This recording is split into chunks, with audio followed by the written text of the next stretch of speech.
Welcome to Smith Weekly Discussions, an occasional program for our readers and listeners of Smith Weekly Research. Please note this program is a private discussion and everything contained herein is for entertainment and educational purposes only. With that, we hope you're in a comfortable position, along with your favorite beverage, to enjoy the discussion. We remind our audience to examine the show notes attached to each of our shows to better understand how our program functions. Before we get into our discussion, we want to say thanks for questions coming from our audience at Smith Weekly, including Florian B., Cindy W., Dave V., and Jackie A. Alex Molyneux is our guest today. Alex is CEO of Galena Mining, an Australian-focused lead-silver developer of the Abra project in Western Australia. The company is listed on the Australian Securities Exchange under the symbol G1A. Alex is also involved with a number of other companies, including Argosy Minerals, Tempest Resources, Arzaga Metals, and Metalla Royalty. Alex, welcome and thank you for taking the time. Thanks for having me, Andrew. So, Alex, fill in the audience for those who are not familiar with you. Give us some of your background and what you're focused on today. I've had more than a 20-year career in the mining industry. It's basically split into two parts, which is in the first half of my career, I was a specialist metals and mining investment banker, and I worked for a couple of banks there and finished my banking career as a managing director level banker at Citibank, basically the head of metals and mining for Asia and Australia at the time. And then one of my clients asked me to join his business, and that was Robert Friedland, and he basically brought me over to the mining and exploration side of the business as an employee of Ivanhoe Mines Group, and I sort of worked for Ivanhoe Mines in various capacity for a number of years. And then subsequently in 2012, when Rio Tinto Group took over the old Ivanhoe Mines, and it's now called Turquoise Hill Resources, I kind of started to focus more on personal investments in the mining and exploration space, and then getting involved in board roles or even management roles or things like that generally around assets where I had some investment exposure, that kind of involvement. So that's why I guess today I have a number of different board exposures and exposures to different commodities and different metals, and I think that always serves you well somewhat in the mining and exploration space, because you have a different these metals kind of operate in different cycles and whatnot. When the industrial metals are not doing so well, you might find gold's going very well, and I have a great academic interest in the industry and insatiable appetite to learn more about different minerals and geology and country settings and whatnot. So that's how I find myself with a bit of a diverse suite of things on my plate.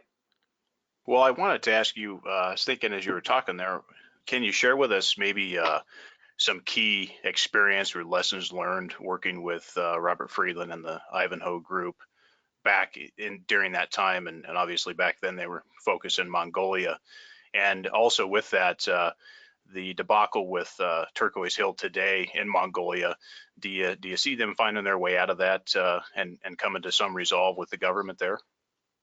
So firstly, with Robert, I think there's two features to his personality that I think make him a great explorer. The first thing is he's the ultimate optimist. I mean, by the way, I think you find this trait is fairly common in the billionaire group, but Robert is he's not one to kind of get put off by a drill hole that comes up with no mineralization. It's more around where are we going to drill the next hole, and how are we going to avoid this problem? So that's the first thing. The second thing is he has a very long-term view. He just keeps at something until it comes good. The new Ivanhoe Mines is a perfect example. I mean, that business has been around for decades within his portfolio, and the main asset in there, Kamoa, has over time really morphed into something that's much larger, much higher grade than people were expecting years ago, and that's the trait of persistence and sticking with that asset, and not giving up on it, and it's now probably the world's best undeveloped copper deposit. So I think that's something I learnt from working with Robert. You've just got to, particularly in the mining space, where just when things might be coming together at an asset level, the cycle might work against you, and then you've got to batten down the hatches and go through that negative point in the cycle. But eventually you'll find everything comes together, as long as you've been right on your choice of the underlying asset, and it's good quality underneath. Eventually, if it's in a tough country, that country eventually comes good. If it's in a commodity that goes through a bit of a negative phase, eventually that commodity comes good, and you just have to kind of stick with it. So now, in terms of Mongolia, of course, I'm very experienced with Mongolia. I basically, there was a 5-year period of my life where I spent probably half my time up there, and when I was working for Robert. Mongolia is a tough country. Robert navigated it very well.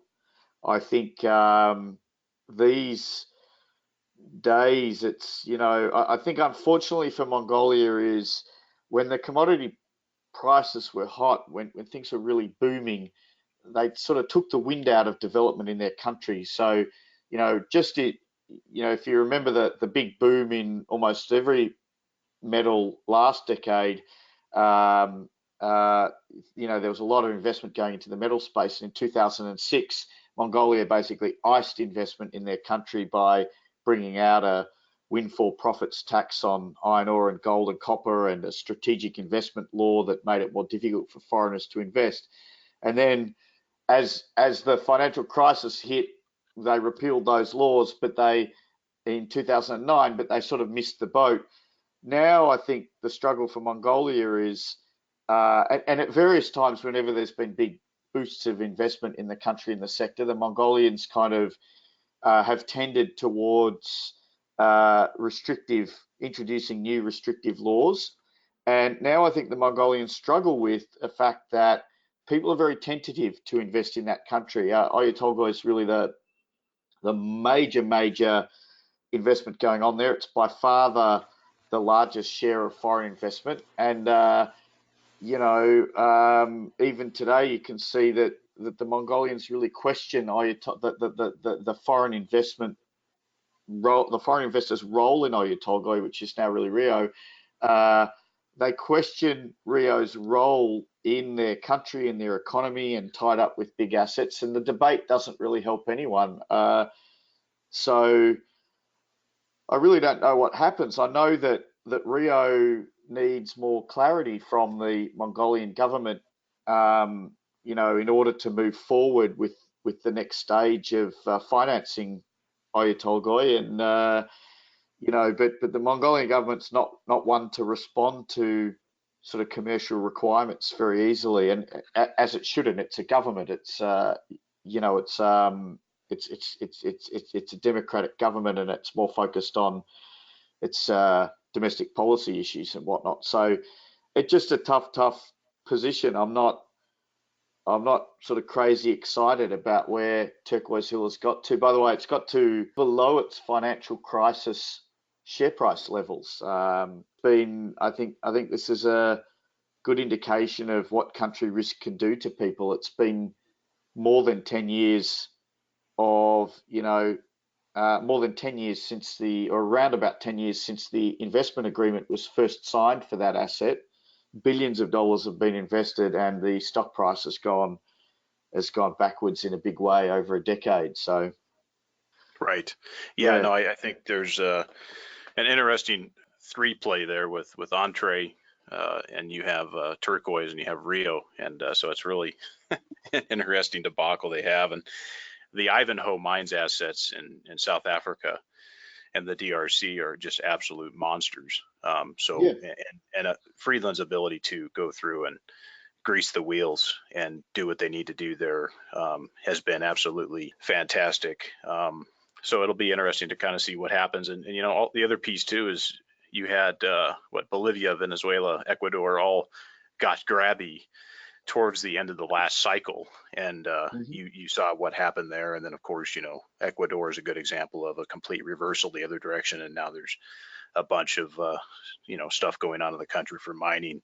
So it's really interesting how some of these governments get grabby at the top of these cycles, and then they kind of wash out with the rest of them in the bottom, and kind of start to turn their policies back. So it's kind of a interesting turn. Andrew, I met a couple of months ago. There was a minister from the Mongolian government in Hong Kong, and one of his advisors had called up and said, "Oh, why don't you come and have lunch with this guy?" And I said, "Okay, no problem." I went had lunch with him, and he said to me, "I don't understand what's going on. You know, we had periods where we had these laws that were hostile to foreign investment, but you know, we've repealed all of that. We want guys like you to come back. Like, you were a great promoter of Mongolia in the day, and we want guys like you to come back." And I sort of said, I said to him, there's a, you know, for us in the mining space, mining is a global industry, and exploration is a global industry, and there's just about 190 countries in the United Nations, and you know, so we can sort of go anywhere, and it's not about you know, the law of the time. Once you've sort of introduced these laws and repealed them, and then introduced them and repealed them, you've set up a cycle, and it's kind of like a once bitten, twice shy process. You can't just sort of go, "Oh, sorry, we got rid of those laws, and everyone arrives tomorrow with more investment money." People are very tentative with respect to sort of some of these countries, and it's much harder to bring the investment back. It can die in a second with one legal change, but it takes years to get it back. Yes, absolutely. I couldn't agree more. That's certainly the fact. Well, let's move on. Let's get into uranium, Yep. Alex. Yep. What are your thoughts on this market as things stand now, and where does uranium fall with regards to your most favored material in the mining and natural resource sector? Well, uranium's probably my most favorite material. I think in the introduction you forgot to mention that I'm advisor to a uranium investment fund, a specialist uranium investment fund, which is managed by Oclana Asset Management, which is a Singapore-based, you know, multi-billion-dollar asset manager, and the uranium fund is called the OAM Uranium Opportunity. It's actually you know, sort of a daily quoted Bloomberg fund, and we've been making investments in uranium since the end of October last year. In uranium, it is my favorite commodity, but it's been my favorite commodity for a while, and you know, just like a lot of people in uranium, it's taken longer for the turnaround to happen. The fundamentals are stronger than almost any other commodity I've seen. I've never in my career seen a commodity where the spot price of that commodity falls to a level where roughly 70% of production is cash flow negative, and it falls to that level and sustains it for quite some time. I've never seen a commodity where such a large amount of production is cut back on the supply side, and yet the response is quite slow on the price movement of that commodity. But the thing with uranium is it is unique because it has a very long work in process cycle, and it has a multi-stage sort of creation of turning the product into the raw material into the finished product. And as a result of that, there's always been massive inventories through the industry, and that creates a buffer which does allow for changing fundamentals to take more time to take action. So, just for example, by the way, coal has about a 6-week usage cycle. The seaborne coal market, we mine it generally in New South Wales, Queensland, or Indonesia. We put it on a boat, and it's vaporized 6 weeks later in a power station in Japan, Korea, or China. And whereas uranium, you produce uranium oxide. It's a class 7 radioactive material. It can take a lot longer to sits at the port for longer because it takes longer to get boats that can handle that material. Then it goes to conversion, enrichment, fuel fabrication. All of these stages, by the way, can be in different continents. The utility may have booked services from different service providers to do the conversion enrichment services in totally different places type thing, or certainly the fuel fabrication. So you can have a 18-month, 2-year work in process cycle there. The risk to running out of uranium is enormous to the utility, because not only is the capital cost of the nuclear power station the biggest cost of nuclear power generation, and therefore getting efficient use out of that capital, i.e. having it always fed and never running out of fuel, is more important than the cost of fuel itself. But also the utilities have to book all these services together, right? So you don't want to have paid for enrichment capacity and not have enough certainty of supply of the uranium oxide. You don't want to have paid for or booked or contracted for fuel fabrication services and not be able to supply the raw material. So the now, what I focus on increasingly in my career, as I invest in uranium, is really two things. One is I look at the inventory situation extremely closely, and I've spent a lot of time modeling inventories and looking at the inventories that were built prior to Fukushima. So in the decade before Fukushima, utilities basically bought around about 400 million pounds of uranium more than they needed in that decade period, right? So every year on average they overbought, and I'm talking about what they bought in the spot market, what they contracted for future years, and then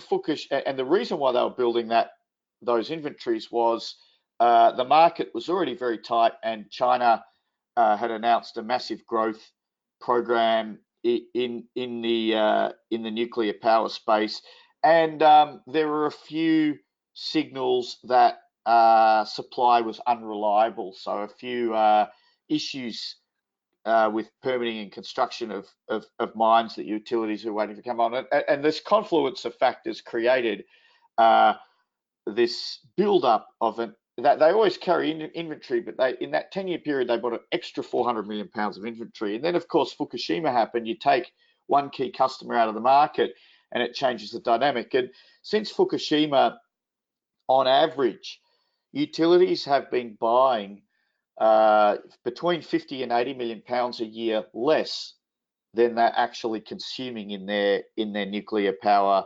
generation.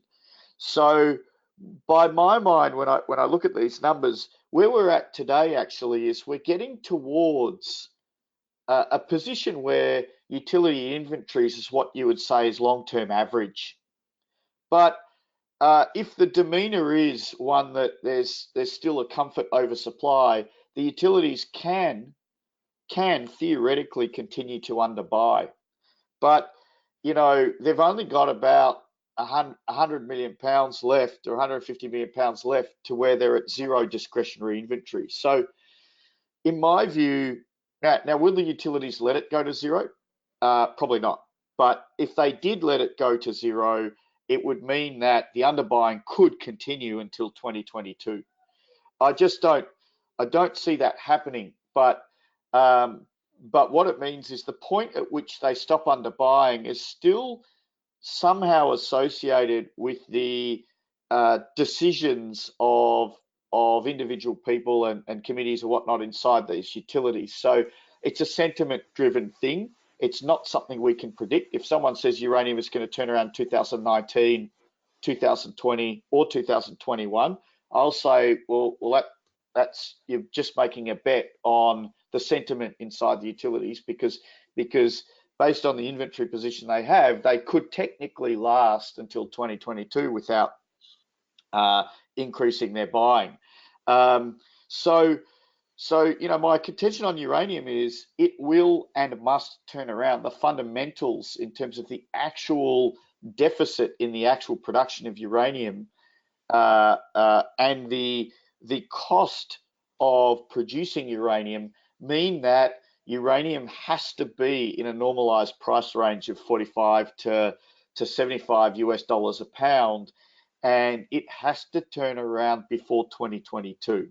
I think the uranium market's already been very constructive. I think I've always said that for uranium, we'll see increased liquidity will be associated with a normalization of the market.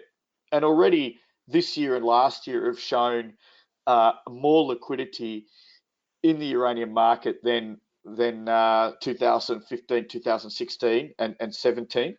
And prices are 25, 30% higher than they were on the floor, and they're not showing a lot of downside potential right now. So I think the uranium industry is constructive. I think it's already started its re-rating. I think we can say the worst is behind us, but it may all happen before Christmas. Or it may happen next year or the year after, and it may continue to just be a constructive build. It might be that this year's price is 25 and next year's price is 35 and the price after is 45, and we don't get a massive run up. Although the longer this is taking, the more potential uranium has to overshoot above the normalized price range. And where I'm at is that an overshoot is becoming really very, very likely. So, I start to think that prices of $100 a pound, maybe I shouldn't say this because when people say numbers like this, they get called crazy. But frankly, utilities will be at zero inventories by 2022. They need to buy 200 million pounds of material a year from then on. And, there's only 140 million pounds of mine supply and less of it, and it's going down, not up. And there's only 24 million pounds of secondary supply. And by the way, that goes down when there's more actual purchasing of uranium because this enrichment underfeeding sort of swings in the other direction. So, to me, there's a sort of a crisis brewing, and it could very well lead to an overshoot, or it's likely to lead to an overshoot. I think uranium investors will be very much rewarded for their patience. And in terms of clear fundamentals, it's so easy to read. In uranium, we don't care too much about macro factors because it takes so long to build a nuclear power station, and there's so much sort of government investment in a lot of the new growth in nuclear power, like in China, Russia, and these kind of places, that whether or not China's GDP goes up or down, the uranium demand for the next 5 years is basically set because the growth in these nuclear power stations are they've financed these stations. They've broken ground on them. Also, nuclear versus coal and gas, because things like coal and gas, the main cost of generation is the fuel itself. Whereas in nuclear, because it's capital cost, appreciation of the cost of that power station, which has happened years ago once your power station is running. What happens when the grid needs less power is you switch off your coal and your gas first, and you keep the nuclear power station running. That's the more cost-effective thing for the utility to do when there is an economic downturn and industrial users need less power. So you find that utilization of existing reactors is very steady. and you find that at least for sort of a 5-year horizon, the growth of new reactors coming online is quite certain and tends not to fluctuate with macro affairs. So not only do I think the underlying uranium market is awesome, the fundamentals are amazing and probably clearer to read than any other commodity. But the other thing is for investors in the broader mining complex that get concerned from time to time about macro factors and is there a recession coming and whatnot. Well, uranium's one of those commodities that doesn't correlate with industrial production and things like recessions in the same way that, say, base metals do, or iron ore. So that's why I think it's probably my favorite underlying commodity for now. You covered a lot of points and well summarized. And you reminded me I need to catch up with someone over at Clanner with the folks over there, a manager or something, to possibly have them on for a show. And Yep. like you said, there is just really nothing like it. The thesis is very simple, yet very long in terms of how it goes. And so it really is that. And it's really a simple to understand. It's just, I think the biggest test for everybody in this sector, to the point where they're crazy, is the patience and the sitting on the hands is really what I think we all deal with, on a monthly and quarterly and annual basis. Well, I want to ask you a few other things on uranium. Are there any thoughts on this nuclear fuel group post Section 232? Is there anything important here in your mind, or is it just really a bit of noise compared to the cornerstone fundamentals? I think some of these companies did themselves a little bit of a disservice, where in the lobbying to achieve something for the American uranium industry, which I think is was very valid. They used rhetoric that hurt them when 232 didn't go their way. So, saying things like the industry will be decimated, there will be no US uranium industry. Then of course they wonder why when 232 didn't happen, their stocks basically got sold back to. I mean, the US uranium producer stocks, Energy Fuels, UR Energy, and then the explorers like Asahi Uranium, their shares are at levels, of 3 years ago when uranium was at $18 a pound. Uranium is 40% higher today, yet their shares have retraced further than where they should have. And I think it's because if you're an investor in a company who's telling people, if I don't get a 232 outcome, I'm decimated, it sort of doesn't work well. I think those shares are very cheap, by the way, as a result of how it played out. Now, there's been some people saying, oh, listen, the two proponents, Energy Fuels and UR Energy, I've had some people say, oh, Asahi Uranium will do very well because they kept out of the group and UEC kept out of the group, and the utilities will have it in for Energy Fuels and UR Energy. But the fact is uranium's a global market.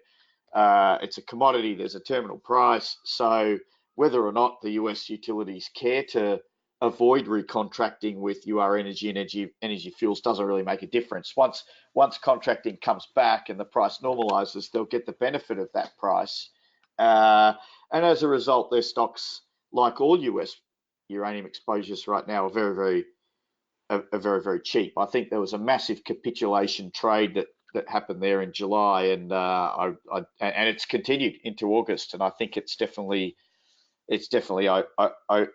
overshot there, and their businesses will do very well, and now what they need to do is re-engage with the investment community and explain why 232 would have been a huge benefit for them. However, in a normalized uranium price environment, they all have very, very good prospects.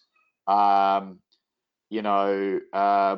I think, made a good point in one of his Asahi Uranium press releases where he sort of basically said, listen, he said there was some text in there where he basically pointed out that his Dewey Burdock project has hasn't come into production because it's still going through permitting and final engineering. And I think he made the point that the economics, based on the studies of his project and whatnot, are world class. So regardless of 232, he's got an asset that's international. He used the words internationally competitive, and I agree with him. By the way, I also think UR Energy's assets are internationally competitive in terms of their cost structure, and they're fully capitalized in terms of built. So UR Energy, has to re-engage with its investors, all of these companies do, and explain why they're not going to be decimated. And 232 would have merely accelerated an outcome, but at $70 a pound uranium, they'll all do very well. Yes, absolutely. And that's the whole point, is it's not going to be decimated because, like you just said, $60 uranium, $70 uranium, this industry solves itself, and you don't need any special 232 or any of that crap to get where you need to go. And anybody in the U.S. who can't turn a profit at 60, 70 uranium needs to get the hell out of the business. Absolutely. Yeah, absolutely. So, yep. Yeah, I think so. And, one of the other things, I think investors should be prepared for 2022. And you mentioned that, and I know we've mentioned 2022 a little bit here as well, is really kind of the scenario that people should really prepare themselves for, because if you're kind of prepared for what could be kind of a worst case or worser case scenario, I think you're going to turn out to do very well. And that means, things like cash and plays into that planning. Yep. And I want to ask you, what do you see, and I think you might have touched on it already, but what do you see as a key driver here for uranium, and what do you see as a time frame? Are you firmly of the belief that we're at a 2021, 2022 time frame for the real heat, or do you see things moving sooner? No, I do see things moving sooner. What I find difficult to judge is the sort of the pace and level. So right now, I feel like when the sort of the summer quiet finishes, I feel like we see resume buying in uranium, and I'm sort of feeling, to me, I kind of think a spot around 30 is a good number to be projecting for the year end. That's really based on Cameco's position and them having to accelerate their buying in the second half of this year in the spot market to meet their delivery commitments. I think that they've cooled off their buying a little bit, in the first half of this year, and it sort of didn't really succeed in sending the uranium price lower. A funny thing people have to understand about Cameco is right now, having shut McArthur River, and Cameco is a key proponent in the industry right now. I mean, I watch Cameco and Kazatomprom very, very closely, and Cameco's issue is they had to shut McArthur River because they were losing too much money on it. However, now they have, when I was CEO of Paladin and we shut Langer Heinrich, we went and we made the decision to shut it down in consultation with customers and what was achievable in getting out of fixed contract commitments. So we went to sort of customers and we settled out fixed delivery commitments at the same time as we closed the mine. So we actually got, now the reason was to mitigate risk. So we actually got some financial benefit out of closing out some of those contracts, but the reason was to mitigate financial risk. You couldn't possibly have a company that wasn't operating a uranium mine that had delivery commitments at a fixed price to sell uranium, right? Because if uranium price went above the fixed commitment price, then you'd lose a lot of money, and that's generally the business of trading companies. That's not the business of publicly listed mining companies. So that's what we did. Now, what Cameco did is they did something different. They said, listen, the spot price is so low, and our fixed delivery commitments average this price. So what we'll do is we'll shut McArthur River and we'll buy in spot, and we'll continue to maintain our fixed price and our contracts book. Now, they've put themselves in an incredible position because firstly is the market knows how much material Cameco needs to buy in spot, because we know how much material they need to deliver, and their fixed delivery obligations, right? So the market can sort of play around this. The second thing for Cameco, frankly, is for every dollar uranium increases now, so Cameco's already at a point where the spot price has moved up to a level where once you account for all their general and admin and the cost of care and maintenance and the whole thing, Cameco's already cash flow negative. And every dollar the uranium price goes up, the more money Cameco loses. So this is why, for example, Cameco tried to slow down their buying. I mean, I think they were hoping uranium went. I think the feeling at Cameco was probably that they were the single influence that moved uranium from $18 a pound to $28 a pound. They were thinking, oh, if we just slow our buying, uranium will go back to $18 a pound. We'll be fine, right? Well, it did come off. But it's sticky around $25 a pound. I can tell you, like all these traders, like Itochu and Macquarie and all these guys, they were looking at Cameco. Everybody's staring at Cameco, and unfortunately, Cameco didn't quite get where they wanted to. But I guess I'm saying two things here. I'm answering your question in explaining why I think uranium definitely moves further this year, and I think 30 is about right. But Cameco will only take it so far. We need the utilities to come back, and maybe they come back in the fall season this year, or maybe they come back next year. But and in my mind, that's what moves it further above 30. But the second thing I'm saying in this answer to this question is we don't have any Cameco in our Ocklana AM portfolio anymore, right? Because and 90% of sort of diversified investors that I speak to that think, oh, uranium fundamentals are really good, I want to get exposed to uranium, they're buying Cameco stock because particularly in North America, it's the benchmark stock. Whereas I say to you, listen, this is a benchmark in an industry that in their last results had 1.1 billion Canadian dollars of cash, 1.6 billion dollars worth of debt, and they were losing $100 million a year cash flow wise, right?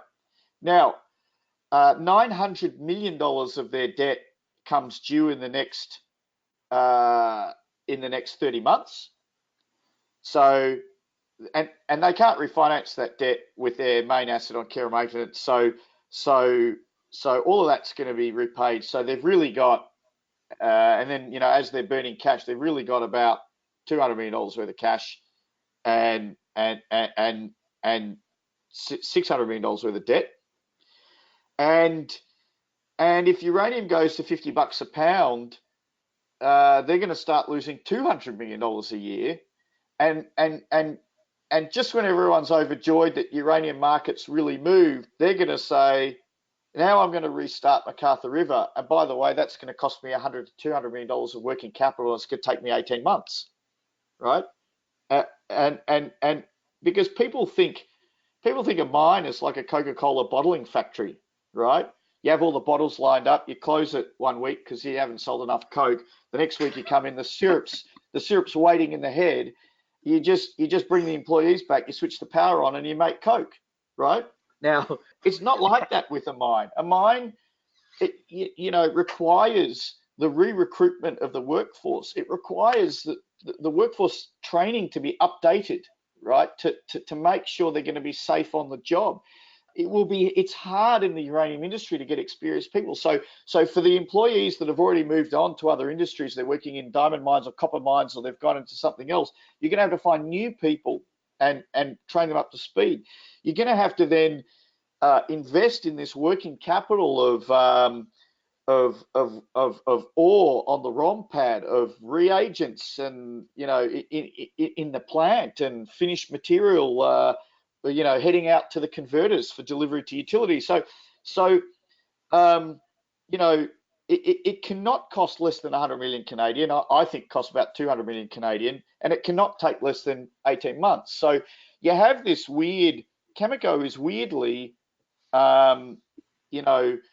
firstly is if uranium moves up to a level that doesn't warrant a McArthur River restart, then Cameco is just a loss-making machine for years, right? Now, if it does go up to a level that warrants a McArthur River restart, then of course that's good news in a way for investors, but when I talk to investors and I look at how analysts cover it, generally people don't understand how much money and how long it will take to restart McArthur River, and I believe that'll be disappointment for people. So I actually think in the uranium sector in general, Kazatomprom is the true benchmark. They're roughly involved in one way or the other, either their own production or in JVs. They're involved in 40% of global uranium production. They make positive cash flow in current uranium markets. If the uranium price goes up to $40 a pound, their share price probably more than doubles, and they double the dividend. It's a much a better place to be for your benchmark than Cameco. And then for the rest of your investment, in a weird way, juniors like UR Energy or Azag Uranium or in Australia, Boss Resources, for example, or Bannerman, these companies provide a lower risk exposure to the uranium price than Cameco does. Sure, some of them you need to be prepared for dilution, because if the uranium stays lower for longer, some of them will need to raise money, but over time, but it was small amounts of money, and they don't have debt in there that can cause problems. And so, and they're not burning, hundreds of millions of dollars of cash a year in the same way that Cameco is. So, so I think Cameco is super interesting in the industry. I think they made a mistake not trying to close out more contracts. I think they spend a lot of money on G&A for a company that's not doing a lot of production. So, I definitely I no longer see Cameco as a benchmark in the industry. That'll probably change once they are back in production. They restart McArthur River, but for now, I think they've put themselves into a spot where they themselves are going to be the single driver of the next leg up of uranium price, and they're going to be probably the one participant in the industry that benefits least. And certainly Cameco's got themselves, they're in a position, they're in quite a pickle, because if this does last out till 2022, these low prices, they're going to be hurting, and arguably potentially worse than some of the juniors in the space. Absolutely. And so, yep. So I think there's a challenge there. Well, I want to move on for the sake of time, and you Yep. you kind of walked into this. So you've spent some time at Paladin post departure of the John Borjoff management team. Yep. What were the biggest challenges during your tenure at Paladin, and how was working with the Chinese and EDF during the time leading up to and during the administration? Yeah, I think when I walked into Paladin, it was it was roughly burning more than $40 million a year negative cash flow. It had in US dollar terms, it had a $100 million market cap and $800 million of liabilities. So, and uranium price when I walked in was $36 a pound. And, our initial plan was we quickly came up with a plan to make the business sustainable through massive cost reductions. And we did make we turned the business around and made a couple of quarters of operating cash flow positive and even net income profit. And that was our goal, to create a platform from which we could refinance these liabilities. However, because otherwise it was just going to be a liquidation. But what happened was uranium price then continued to decline, and it had a precipitous fall, and it ended up getting as low as $18 a pound, which was well below you could re-engineer the cost of production at Langer Heinrich. I mean, we brought the cost of production at Langer Heinrich down from like $45 all in sustaining cash cost down to about 26, 27, and that's how we thought. That was our plan at $35 a pound uranium. We were going to eke out a small profit, and our creditors were then going to give us time and restructure the debts. But when uranium went to 18, we had no choice but to approach our creditors. In Australia, call it a voluntary administration restructure, which is a little bit like a Chapter 11 process in the US, where you seek protection from your creditors under the legal regime and you renegotiate with them there. By the way, Paladin's assets are so great. We continued to refinance all the way through. We did bank loans, we refinanced them. We did a new $110 million bond. We were continuously able to raise a lot of capital all the way through, and that was the key. Now, the two biggest issues we had with achieving an outcome for Paladin, which we did achieve something in the end, was number one was EDF. So we had a customer that had made a massive prepayment, and they had an offtake contract which had a sort of a floor price and a ceiling price, and they weren't really incentivized to support a restructure because their incentive was to sort of get out of the contract, given how the uranium market had changed since the time they entered into that contract. So they were one key creditor. The rest of our creditors were mainly bondholders and who really wanted to support a restructure and saw the value in getting equity in Paladin and the upside in the uranium industry that was coming. Whereas that EDF as a creditor were differently motivated, because get out of that contract and they could go and buy that uranium more cheaply elsewhere. So that was always a difficulty, trying to keep them involved as a participant. And then the second was just dealing with a Chinese joint venture partner. Not CNNC, great company and easy to deal with, but the joint venture agreement itself, they had. It was fairly restrictive on Paladin, and so it really made it difficult for us to sort of look at things like selling the assets to third parties as a way to bring in extra cash or things like that. So we're sort of really stuck in that JV in the way it is, and we sort of made the best of a difficult situation. That was made all the more difficult by, uranium reaching its 18-year low during the very time we had to deal with these liabilities. So, anyway, Paladin's in a stronger shape now, where it relisted with only $100 million debt, a bunch of cash in the bank, the Langer's Heinrich's on care and maintenance, so it's not burning as much cash now, and it's very, very well positioned for the return in the uranium cycle. But it was you really felt like you were going through the ringer, and many late nights of hard work and whatnot. So that's why in December of 2017, I sort of said, I announced that when the restructure was complete, when we find a new CEO, I'm going to move on. The company eventually found Scott Sullivan, who you've interviewed, who's a very, very experienced mine asset operator. He's a new blood coming to Paladin. He's very focused on reinventing Langer Heinrich for its restart, optimizing the asset.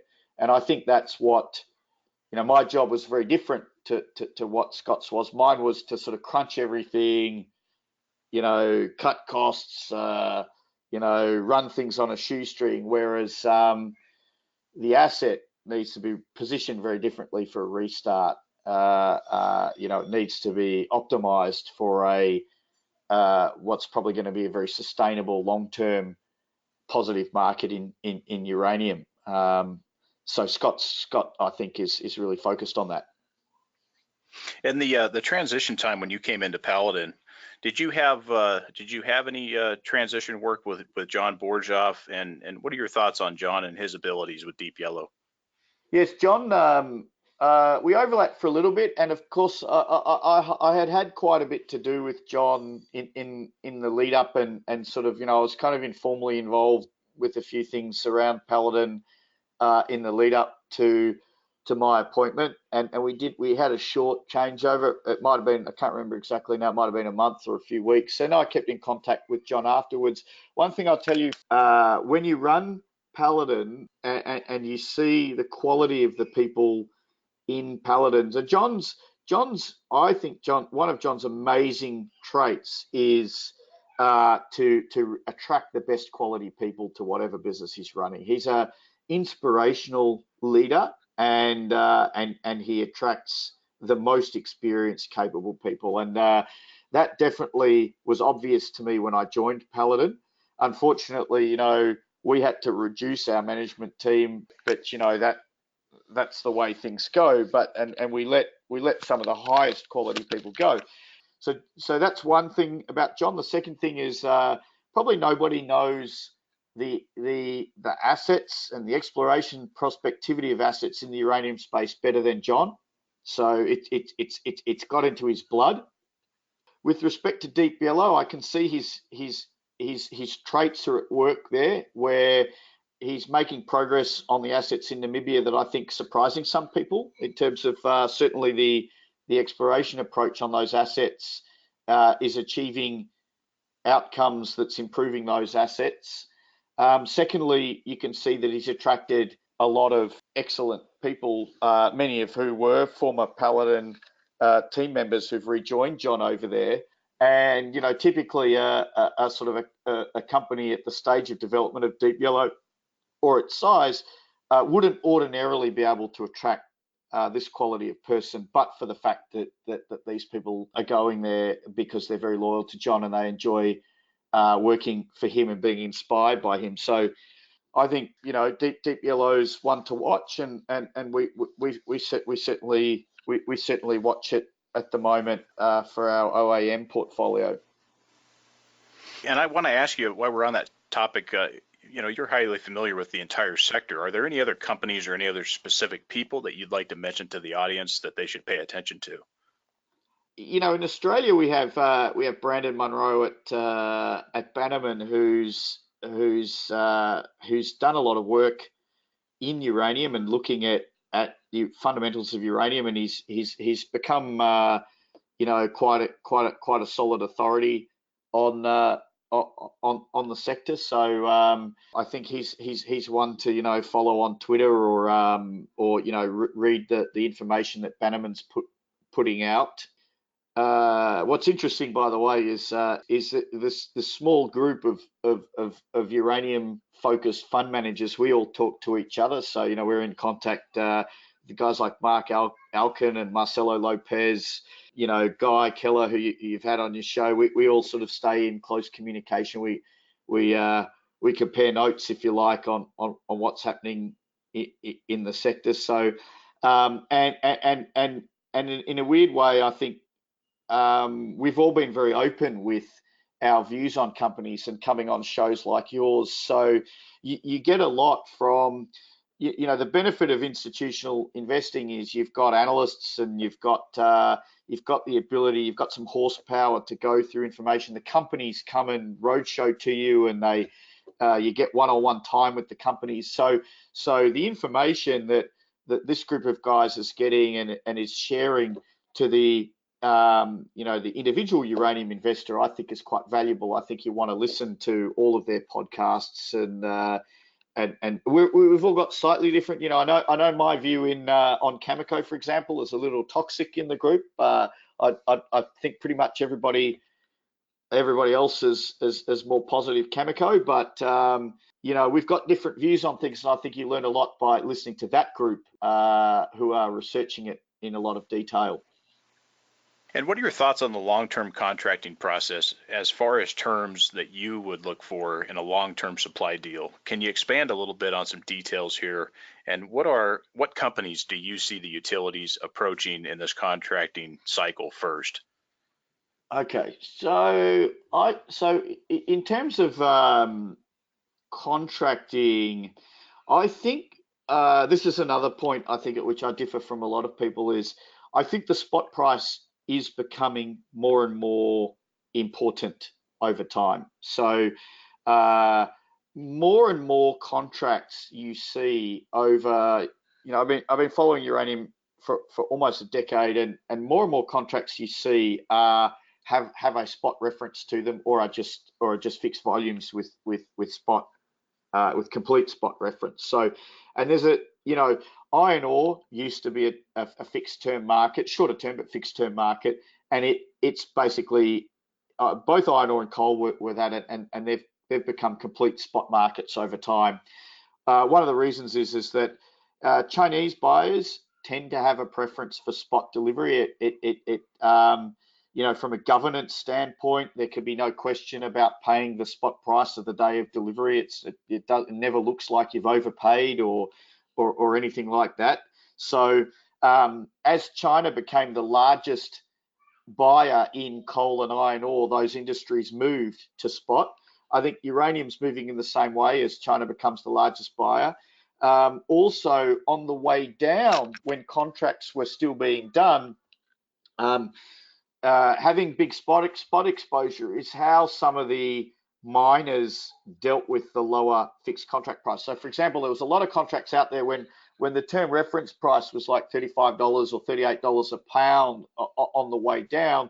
A lot of miners kind of said, this price is really low, and I know spot will be higher in the delivery period. So what I'll do is I'll do a contract where it's referenced 50% term, 50% spot. So to start with, I think that and contracts are getting shorter generally. So the spot market is becoming a more liquid market, more important market. So uranium recovery, I'm a little less focused on the return to contracting and a bit more focused on seeing increased liquidity and pricing in spot. And that's super important to me. Now, contracts, there will be sort of fixed prices because it's as some element in certain contracts, and utilities will realize that they need to do that to bring some of these care and maintenance assets back on. When I look at contracting and what are the first assets that can get contracted, it's going to be the care and maintenance assets that are very well known to the utilities. So, Langer Heinrich at Paladin sold to utilities in Korea, Japan, America. Nuclear utilities, they do a lot of due diligence on assets. So this is an asset where they have a bank of due diligence. They've contracted with it before in the past. They probably need to update, do some site visits or whatnot, but that's a prime candidate for new contracting. I think Boss Resources asset in Australia, because it's a care and maintenance asset as well. It's in Australia, which is considered a tier 1 jurisdiction. I think other than that, juniors that have really good economics around their asset. I actually think, by the way, Azag Uranium, once it gets permitted, I think it's a prime candidate for contracting because it's a United States asset. It's a good size for contracting in terms of its production. Just could be done in 1 or 2 offtakes, and it's the economics of production are really sort of a first class. So I think that's another one. I don't, utilities don't tend to want to take a lot of permitting risk, and that's why things like when you look at this Berkeley project in Spain, they sort of talked about doing these contracts early, and they did do some contracts, but they weren't utility contracts. They were sort of contracts done to traders, and I wouldn't sort of call those good quality contracts. And so utilities are going to look for assets that are fully permitted, probably care and maintenance, and then go to the next wave of assets that are in first class national jurisdictions, have been through the permitting process and are in strong positions. So say for next gen, for example, in Fission in Canada, I believe they're still quite some ways off contracting because they still have to go through the permitting process, and that sort of puts them in a different category for utilities. It puts them a lot further off into the ether. Right. Yeah, and I think there's both of those projects have construction risk. I know they would say that there is none, but there is. I'm sorry. And from a financial and a constructability standpoint, which it's not proven out until we see it producing cake in a can at capacity. And so that's the whole challenge. Yeah. And there's a long way to go there. So I want to move on. Just one more question on uranium, and then we'll move on to some other stuff real quick as we close out. But how do you personally approach your investments in uranium? What is your strategy on how you go about structuring your portfolio? How we've structured our portfolio is, I would call it a fully uranium exposed portfolio, but hedged within the industry. So our portfolio is currently constructed of, so what we want is we want exposures to the juniors because, as you know, the beta, if you like, so if uranium price doubles, the bigger benchmark companies' shares might double or triple, but there'll be a bunch of juniors whose projects become more real at those prices, and they provide more leverage, and their share prices might go up 7, 8, 9, 10-fold, right? So what we do is at the moment we've got, I think, around 12 or 13 stocks in the portfolio, and we look down the tail. We got a lot of tail. We got some Africa undeveloped projects in there. We've got a lot of US exposure in our portfolio, and things like Boss, as I said, we've got that in the portfolio. So the now we got to now the first thing is we don't know how long it will take. So we need insurance against that. And also, there is a small chance we're wrong, and so we need insurance against that. And now my insurance is Kazatomprom.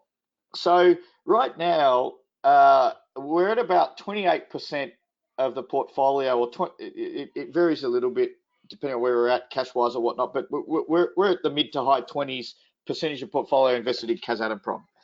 That has been a great trade, by the way, because as this uranium market has taken a bit longer to move, Kazatomprom has been basically continuing to re-rate.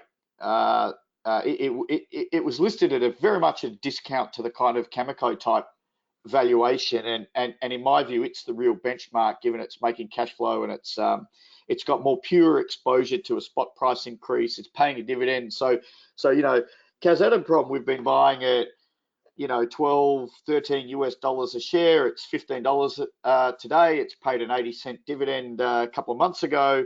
So, we're very happy. Now, the reason why I also see Kazatomprom as insurance against the whole sector is, the Kazakhs are the potential source of excess supply. So let's say we have an emerging markets crisis, and the Kazakh tenge goes from 380, which is where it is now, down to 500, right? It would be very tempting at that point for Kazatomprom to churn out more uranium and not meet their cutback targets. And if they were to do that, they would delay the re-rating in the uranium market, but they themselves would make a lot of money and their stock could do very well. So we sort of have Kazatomprom as a bit of insurance, and yet still exposed to a rising uranium price.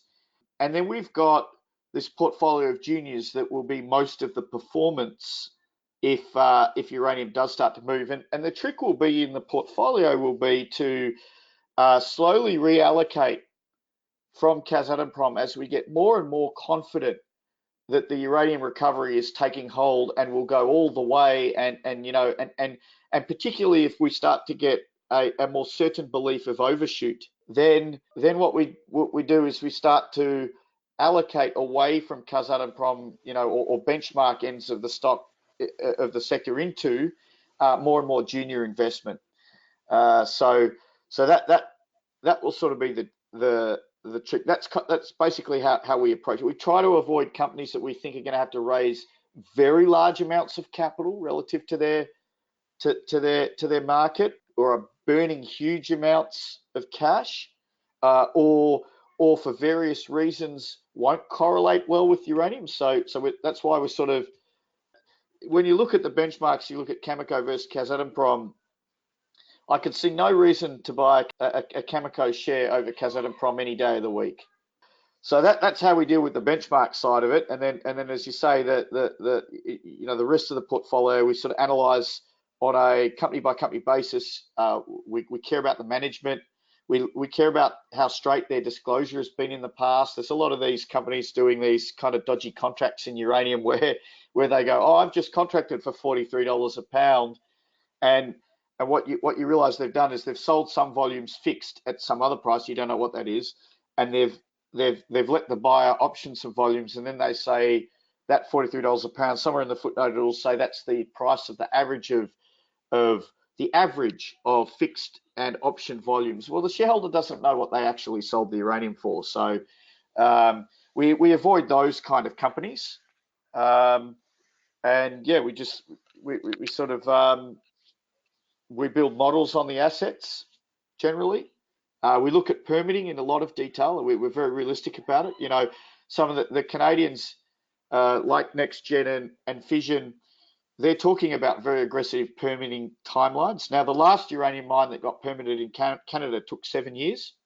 Now, I'm not saying that you can't permit a uranium mine in Canada in 2 years, but you know, I don't necessarily want to bank on that fact for my portfolio, because you know, experience tells me something else. So yeah, I hope that answered your question. It's No, that's great, and there's lots of extra good points there, and your Kazatomprom position is certainly interesting, and I think some people might be missing that, and I appreciate you bringing up those points and how you're approaching the sector. yeah. Well, I want to get over to Galena in a moment, but tell us briefly, just briefly, about the other companies that you're involved with that you haven't mentioned. You know, so Zarga Metals is a Russian exploration play. It's an interesting company. It's we myself and a few friends bought the license directly from the Russian government. We had to go in a public tender for it. We'd been prospecting that area for years and years, and we then put the license into the public company to drill it. We found copper immediately. Almost every drill hole we've hit has been in mineralization. It's actually, for a maiden copper resource of 62 million tons at, you know, 0.4% copper and more than almost 40 grams a ton silver. It's probably one of the biggest ever maiden resources for copper and silver. But we're drilling that again this fall. We're going to do the biggest ever drilling campaign. It's an unloved stock because it's Russia exposure, but you know, Russia's a great country. It's there's a lot of support for development of projects. There's been a lot of M&A in Russia that's done very well. You can see in companies like EMX, the royalty company, made a lot of money selling their exposure to their big copper project out there, and it gets beaten up because of the sort of the headlines with what Putin's doing or whatnot. But it's actually very easy country to operate in. We've never had any corrupt requests or anything like that, and I found it pretty easy. So that's one. Metalla royalty and streaming is I really like it because it's taught me a lot about science in the industry. It's a royalty company. It started 2 years ago. It's about four or five times larger than it was 2 years ago. We've acquired a portfolio of 54 royalties. We're already cash flow positive. We're paying a monthly dividend, and it's all down to you know, it's a lot down to the CEO Brett Heath and the team.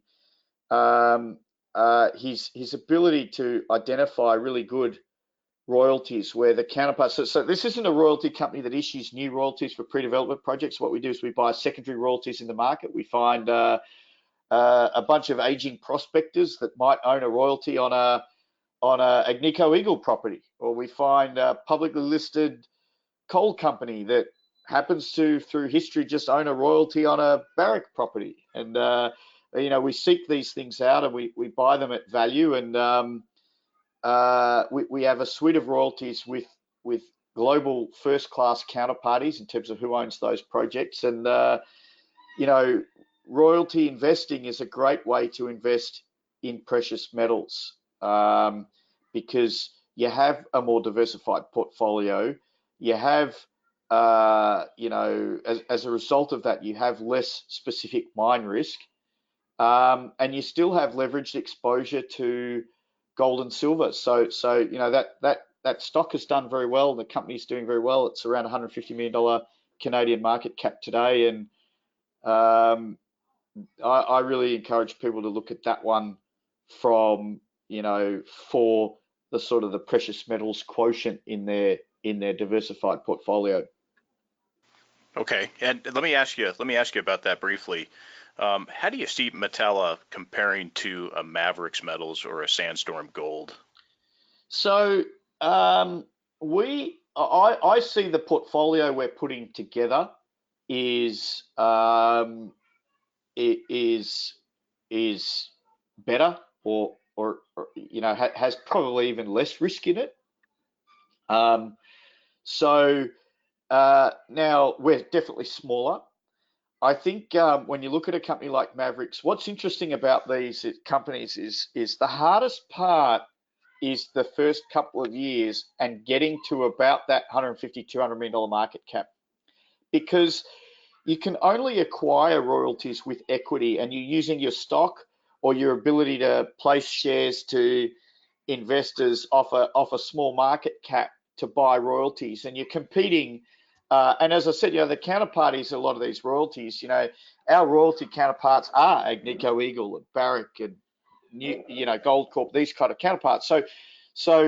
But what you find with these companies is once you achieve the first stage of critical mass, which is about 150 to 200 million, and you have a genuine diversified portfolio, and you have cash flow coming from that portfolio, you can suddenly inject leverage into the process, which means you can take on $50 million loan or whatnot, and that is, in my view, that is the inflection point for these royalty companies. The moment you introduce leverage into the model, you can really accelerate even faster the growth in the value of the equity. So your first stage of value of equity is relying on a smart guy like Brett Heath to wedge out these royalties from wherever he can uncover them, really good quality ones, and negotiate good deals. Then you get to put, an accelerant behind that, which is being able to place a little bit of leverage in it. And when you look at, say, the evolution of these companies, like in particular Maverix is the more recent one to evolve, you see when they get to that point, here's a $200 million company that ends the year as a $1 billion company. Like it happens that quickly, their ability to put some leverage in and accelerate their development. And Metalla is really at the cusp of this stage. And so whilst you could say it's done very, very well, it's now is like really the time at which it can slingshot into sort of the $500 million to $1 billion type company range quite quickly. Very interesting. No, I appreciate the comments on that, and certainly one that we've watched, and Maverix is one that we hold and had SmithWeekly as a recommendation, and Sandstorm as well, actually. But Maverix has been a nice performer, and Metalla has been one that we have watched, but we're not able to get into yet, but we're watching still. Well, let's move on. Let's go to Galena. Give us an overview of the company, the capital structure, and the key shareholders. So Galena is an interesting company. It's only 2 years old, and but it basically has the best undeveloped base metals project in Australia in terms of when you look at the risk profile of the project and the IRR for developing that project, just using current spot prices. For it's a lead and silver project. It's in Western Australia, which is a great mining jurisdiction. It's fully permitted, has all of its native title type arrangements have been resolved. It currently has a market cap of about 140 million Australian dollars. It's 35% owned by the board and management team. So it's the ultimate skin in game company. It is really a really strong team of people who are working together in a cooperative sense. So, I have a tremendous support of my fellow directors there on this project. Now, we're also extremely so the project is basically a 16-year mine life to produce 95,000 tons a year of lead and 805,000 ounces a year of silver. And the pre-production capital is 170 million Australian dollars. Off that, it produces, using current spot prices, an EBITDA of around 114 million Australian dollars. So it has a very high, has a net present value of 553 million Australian dollars. The IRR, the internal rate of return of investment is about 40%, which is very, very high for a base metals project in a non-risky jurisdiction. It has a first quartile C1 direct cash cost of lead production. So it ticks every box. Now, the most interesting thing about this company, though, at its stage of development is it has about $100 million worth of equity available to it. So we have about $35 million of cash in the bank today. We have our project is being developed in joint venture with Toho Zinc of Japan, who own 40% of the project and have the right to offtake 40% of the material. So Toho will provide a closing tranche for that investment of 60 million. And then we've got some other sort of option proceeds coming in that are way in the money or whatnot. So we sort of have $100 million of equity available, which is a lot when you're talking about a capex bill of $170 million. And we have already commenced some of the basic initial construction activities on that project. We've ordered our camp. It's being manufactured now. We've put the water production bores in place. We've ordered some long lead time items, and we'll be basically starting the works on site imminently. And right now we're also going through a bank financing process to finalise the remaining capital, which is going to be a bank loan. We've got 7 banks in that process doing due diligence and whatnot and discussing terms with us on that. It's a great company. It's a relatively unknown company. It was only listed 2 years ago. Only has 800 shareholders, which is unknown and unloved for an ASX company of our stage.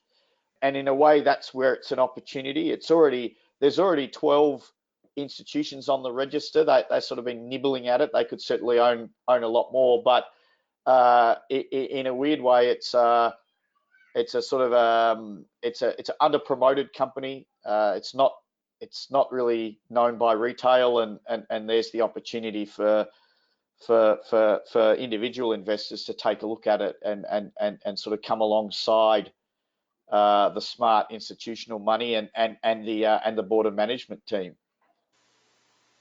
And Alex, how about the timing there on construction? Assuming you guys get financing here in the next few months, or what's the construction time frame look like? And are you guys fully prepared to go in as operators and handle things? Yeah, so we have an operating team. We have one of our directors who's an executive director, Tony James. He is one of the most experienced builders of underground mines in Western Australia. He together with our Chief Operating Officer, Troy Flannery, lead our technical team. Troy is a former GM level mining engineer employee at Newcrest, the big gold mining company in Australia. We have a full deck of we do our mining engineering in-house, metallurgy. We have we're continuing to build out the team for construction. We have another 3 positions we're joining this year, which is we're joining this month, sorry, which is all about being able to deploy to site next month, in terms of just making sure we've got our site supervision all intact. We have a project director who came from the Roy Hill mine, one of the biggest iron ore developments in Australia in the last 10 years. We're absolutely ready to build it. And we have already started building it. As I say, we've started to knock away some of the earlier items for the project. Well, I wouldn't say we're not in full construction. I'm not saying that, but we're definitely doing all the site preparation work and getting some of the infrastructure in place to make sure that when we do go into full construction, that goes more smoothly. And how many shares are out with the company right now? And can you share with us just kind of a ballpark average of where management owns shares as far as cost base? The shares out as 365 million shares out. So the current share price is around 37, 38 cents Australian per share. Management cost base is generally around sort of, the best way to look at it is sort of around the IPO price level. Now the IPO was two years ago around about 4 cents. So it's been a hugely successful company since listing because of the success of drilling the resource and coming up with a lot of high grade material and then going straight through scoping study, PFS, getting the Toho's investment is a total of $90 million. So we announced that was that doubled the share price when we announced that. Conclusion of approvals. I've almost never seen a company go this quickly from a $6 million IPO in September of 2017. This company's not even 2 years listed yet. And since that time, we've done a maiden resource, 3 massive drilling campaigns, a scoping study, a PFS, got a $90 million investment from a strategic counterparty, concluded the permitting process, concluded the DFS, concluded the native title arrangements, and commenced the early stage works of building the infrastructure and preparing site for full construction. Will management management's probably got some of the warrants that you mentioned, and then also financings, a little bit of the financings along the way. Has management been involved with those as well? Yeah, management's got some options as well, and management's generally participated in the placements and IPO and whatnot. So we only did the IPO, a $6 million, and then we did one $9 million placement. Otherwise, there's been no sort of dilutive capital raised. Okay, and what are the plans over the next year? And is the company, are you guys looking at the end to find a suitor as you guys bring this into production? Give us kind of the time frame over the next maybe 12 to 18 months, what you're doing. Well, we're really just focused on right now. We have been doing some more drilling, so we'll get a new resource will come out soon. We're still concluding the offtake on the non-Toho 60% of production. I think we're going to do a very attractive deal there. And the main thing is concluding the bank financing as soon as possible.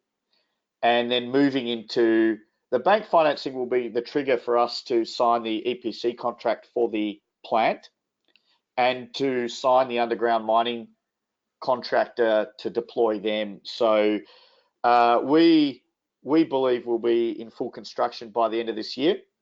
And then it's a 15-month ramp up and a 15-month construction period, and then we're getting the benefits of the cash flow. So our plan is to build it. There's a lot of optionality around this asset, by the way. There's a copper gold zone at depth, which we've drilled a little bit into, but we plan to drill that more once we have underground workings. That could very well be sort of a big extension upside for the lead silver mine. And we also have some other exploration targets that look a lot like our main Abra deposit did from a geophysical context. So we'll be doing some more exploration on those as well. So I mean, being in construction, building it, getting the cash flow. You never say no to suitors, but this is not being set up, as a sale. We absolutely have brought in the experience and the capability to build this mine. We continue to add to the team every day. We've succeeded in getting all our engineering studies done to the highest level, all of our permitting done. So you can't fault our operating capabilities to date. And the company is incredibly attractively valued compared to the cash flow that will be coming down very soon. So a credible management team needs to be open to suitors should that emerge. But the value that can be created from simply building this as quickly as possible and enjoying the fruits of that $114 million a year of EBITDA and paying dividends to our shareholders is really underwrites the potential for value creation for our shareholders. Very well. Well, why should investors, potential investors that are listening, be considering Galena at these price levels? What would you say to potential investors listening? Well, I think when you look at what sort of a base metals company would typically trade at when it's getting towards the point of the kinds of cash flows that we're talking about developing, and remember that we fully finance the equity for the project, so you don't have the risk of saying, oh, how many shares are they going to have to issue at what price? And do I need to take that into account? The shares are done. We just need to get the bank loan finalised, and and then that cash flow is yours. And so when you look at what a company, if current spot lead and silver price will remain the same, looking at different metrics like peer group EV/EBITDAs, or looking at forward-looking net present value per share, that sort of thing.